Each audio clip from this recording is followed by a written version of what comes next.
علیکم برادران عزیز. 36,000 ده فیلر گیبرید موتور 1.5 2014 کابوچای استارستاپ اسکولچوی دوستم داره. نشان میتونم تماشا کنین. عجایبات یولامای. عقبش داشتورکچه داره.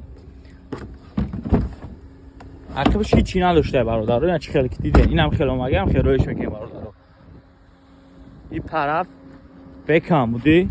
اسم سالن ناو قسم پیش همچنین به اگه مشکلی ماشین زوادی کار کرده سای. خب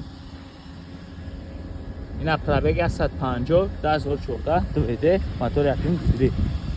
از ما یا برگه هایش میکنم تماشا کنیم برادران. خریدار باشین مرمت کنین. اسکولچوی دوستوب داره. جست استارستاپ داره. او بسیار نه برادر عزیز خریداری فیلر این برای خود 36,000 سومانی نرخ عجایبات برادر. 36 تا مرمت